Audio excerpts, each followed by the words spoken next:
How do you define yourself as a leader? I would say encouraging and challenging. You've put people into roles where you believe they are the best people to do that job.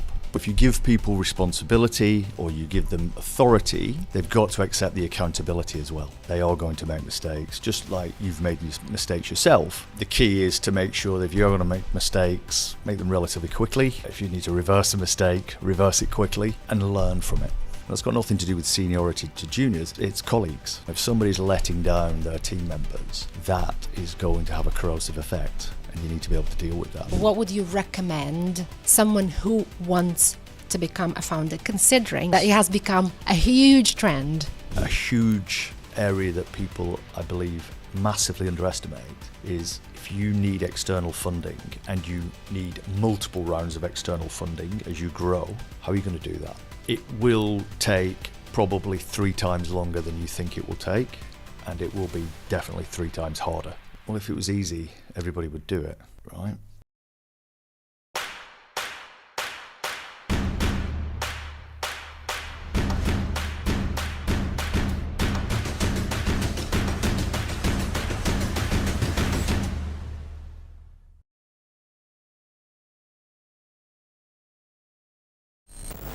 Welcome to another episode of C-Suite Influence Podcast. On this show, we're interviewing regional leaders about their leadership styles and about what makes them leaders as they are. And in this episode, we're talking to Craig Moore. Craig is the founder and the CEO of Beehive, an enterprise company based in Dubai, and is the first DFSA regulated digital lending platform. Prior to Beehive, Craig was the founder and the COO of Butterfly Software, a UK-based data analytics company that was acquired by IBM. Welcome to this episode and welcome to Poster Studio, Craig. I'm really excited about this conversation. How do you define yourself as a leader? What is your style? I would say encouraging and challenging. And what I mean by that is I see my role to encourage people. You know, again, you've put people into roles where you believe they are the best people to do that job.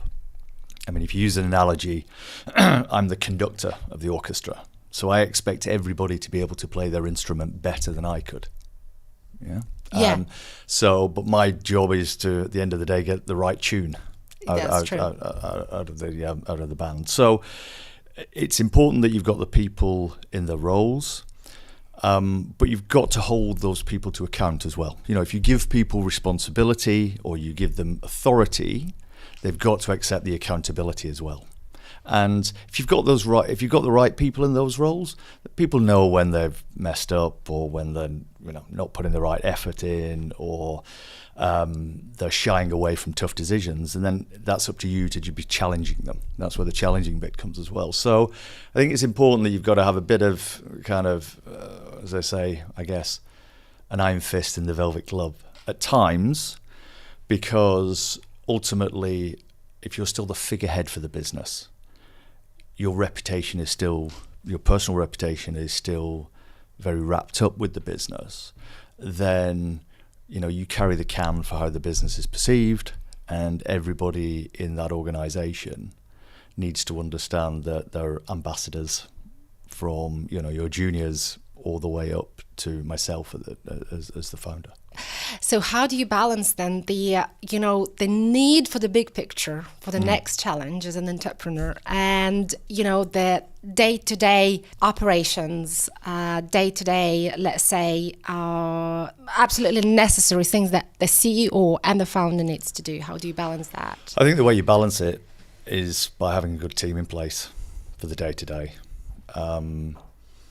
Some people, founders of organizations, are very, very maniacal in terms of every aspect of their business. They want to micromanage.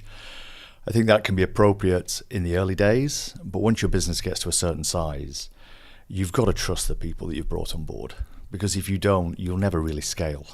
Right? If you're trying to spread yourself thinner and thinner and thinner across every detail of the business day to day, what you need to do is create structures where you can check in with people.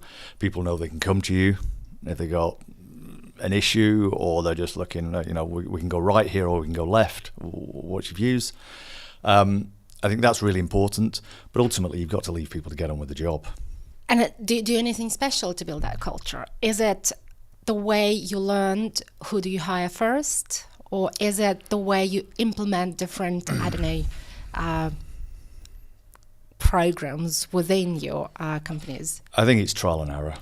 I mean, most entrepreneurs, if they've had a business for any amount of time, will tell you they've made lots and lots of mistakes, right? Whether that's wrong hires, whether that's wrong decisions. And if you've had a business for a period of time and the business has grown to a certain size, you start to become more comfortable with the idea that you have to give people autonomy. They are going to make mistakes, just like you've made these mistakes yourself. The key is to make sure that if you're going to make mistakes, make them relatively quickly. Try to then, if you need to reverse a mistake, reverse it quickly, and learn from it. Right? Again, it's the same way an adult will tell a child. You can't castigate the child for doing a mistake in the first time, but if the child keeps doing it and isn't learning from that, then that's where the frustration comes, and that's exactly the same in any team. And that's got nothing to do with seniority to juniors. It's colleagues, right? If somebody's letting down their team members, that is going to have a corrosive effect, and you need to be able to deal with that. So I think it's important that you allow people to enact what they believe is right. I'm a big advocate of the carpenter's rule, right? Measure twice, cut once. So again, if somebody's got, hey, you've got an idea, we want to do this, great. Have you thought it through? Yeah, we've thought it through. You challenge it a few times, go through a period of challenging it, and then, sounds sensible. Okay, fine, let's run with it, right? But, report back if you hit these milestones, or if it's not working, or quite frankly, we're creating a solution for a problem that doesn't exist. So what was your biggest learning from a mistake over your long entrepreneurial journey? I'd say it's probably a couple. One is sometimes you can't fight the market, right? So you believe you can have what you believe is a great idea. You can work it up on the whiteboard, then work it up as a business plan, look at all the different angles. You feel it should be self-evident. You then take that to a market, and whether that's cultural, whether that's kind of just the way that business is done there, means you just can't make it happen, right? And it becomes increasingly frustrating because to you it's self-evident, so you keep persevering with it, but actually you're trying to fight a market mentality, and that's very difficult. And I saw that in Southeast Asia. When we looked at, we opened offices there. And tied to that is, in retrospect, I wish I'd have done a JV rather than trying a standalone business in some of those countries, because we brought the tech, we brought the DNA of what we did, a lot of great ideas, but in reality, we probably needed a local partner to help us navigate the kind of cultural aspects and the regulatory landscapes and other things. So, yeah, in hindsight, probably taking 50% of a bigger piece of pie rather than trying to take 100% of what would have been just beehive operations. I think in hindsight was probably the wrong thing. And how would you recommend, if you can, to those who are in the same kind of circle and they're trying to either fight the market, or they can't admit that probably something has to be changed in this particular situation? How would you recommend to overcome that? I think you've got to understand that in all business, luck does play a part, and a lot of that comes through timing. Yeah? So certain markets are ready to embrace maybe the product or the offering that you've got, and some aren't. And understanding that and being quite tough on yourself from an introspection perspective, from a kind of candid conversation with your senior team, is to understand, if we go into this market, or if we try to bring this product out, or whatever, is the time right? is the market ready for it? Are people going to pay for this? Yeah. And I think a lot of times people go, no, we've got great ideas, we're going to take this to market. And you can spend an awful lot of money trying to get traction in the market. And sometimes the timing's not right. And then somebody could come along 2 years later with exactly the same offering. In fact, they could have maybe a weaker offering, but they'll get the traction. So timing, never underestimate the importance of timing in markets. And I think that's what we see now, particularly in this region. Yeah. You've probably had business ideas that, somebody may have brought that business idea 5 years ago into the market. The market just wasn't ready. Yeah. And now somebody's brought it and they're getting huge traction. That's right. Yeah. And would you recommend to just stop doing that exercise and switch to something else? And how do you define, what do you do next? For example, if you believed in an idea or in a product, but then on the way you realize that the timing is not right, probably the mentality is wrong. So what would you recommend to do at this point of time? Just stop and switch to something else? And how to overcome that particular, you need to shift your own mindset, right? I think a lot of it comes back to opportunity cost, right? So one of the things that a lot of people miss when they talk about entrepreneurship is, when you become an entrepreneur, there's an opportunity cost lost as well, that you could be maybe having a successful career in corporate or in a large multinational. So not only are you giving up maybe that stability or that pay packet and the experience that you'll build up there, you are typically risking maybe your own money as well. A lot of times, entrepreneur, you're expected to be funding not just your time, but also you may be putting some, hard cash into the business as well. And most investors will look for that. So, how you spend your time becomes incredibly important. So when you've got an idea that maybe the timing's wrong, then you've got a number of options. You either look at a market. Are you willing to move to a market where the timing may be right?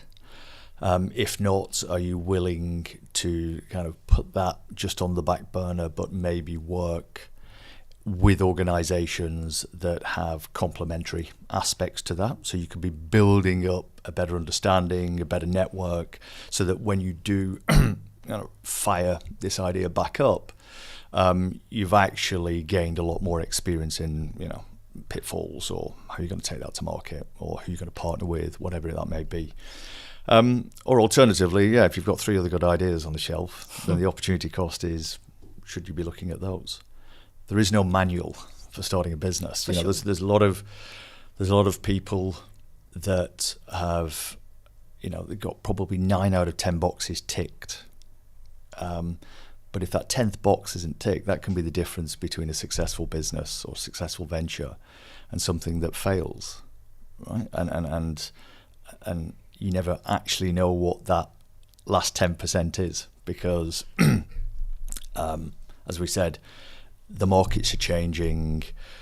You could be having an idea that suddenly all the VC money is really interested in, but by the time you bring your product to market, they've moved on, right? Now all they want is AI or something else, right? And suddenly you're sitting there scratching going, and that's why timing is really important, because timing can also be you've missed the opportunity, you've missed the market sentiment. So I think opportunity cost is something that a lot of people probably underestimate. That's great. Out of your 2 big journeys of building 2 big businesses, so could you elaborate a little bit on what was the difference? And one person, 2 different businesses, right? If you are building 2 companies, let's say, at a different time, are they different, or do you have the same sort of style of being an entrepreneur? And what was the difference between your 2 businesses? No, I think they evolve. I think that the different experiences. One, a lot of times people say your second business can sometimes be more of a risk than your first business. Really? And the reason is, if you've been successful in your first business and you've built a business, you've had an exit, you've been recognized as a successful entrepreneur, then until you do your second business, you never truly know how much of that was luck, timing, or how much of that, and sometimes you can have a kind of overconfidence bias that, well, I've done it once, so surely I can do it again. And that's not really the case. Each business is different. So I would say, the first business, the kind of good thing is you go in with a degree of naivety that means, if you were to ask yourself 2 or 3 years down the journey, would you necessarily start that business? There'll be many a day where you'd say, if I knew what I knew now, I just wouldn't have started this. But then if you're successful and you exit, then all that hard work, all that kind of, those weekends, those late nights, that stress seems worth it. But as I said before, a lot of these things are really fine, because if you get all that way and fail, as in for whatever reason, the business folds or a COVID type thing happens, then that can be quite devastating to get over, because you've done everything what you believe is right, and then circumstances outside of your control have meant that your business is just another business that's failed. And then it's about how do you pick yourself up, dust yourself off, and go again. So the first business, I think there's a degree of naivety. You're finding your way. The learning curve is huge. You start to understand how important it is to maybe hire the right people, how they can make and break an organization. You understand more about business is business and it's not personal, in the sense that you can be maybe looking at partnerships with organizations, large organizations that have many moving parts, and you feel that something is unfair or they've treated you badly. They're just not as emotionally connected to the transaction or the deal as you are. So you start to learn to understand that actually business is business. Yeah. It's not, shaking the hands of somebody over an agreement. So you learn a lot of lessons that way. When I did Beehive, Beehive was a different organization in that we couldn't just start from the get-go. We needed to raise funding in order to put the infrastructure in place, to put the team in place. The first business, Butterfly, was all self-funded. We didn't raise any external money. And that was good in one way because it meant we didn't have to deal with external investment.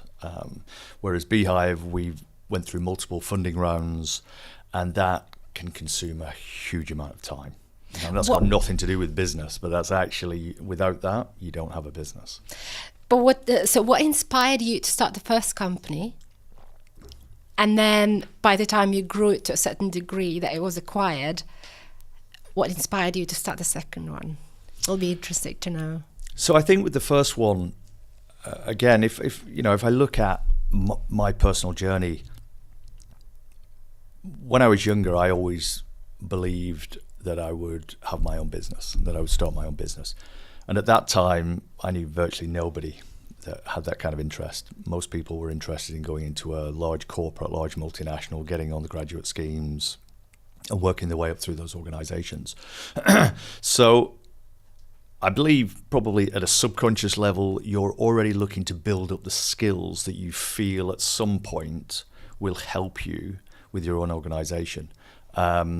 And before setting up Butterfly, I worked with a senior team of guys that had been bought by Dell. So they'd sold their business. It was a consulting business, but working closely with those guys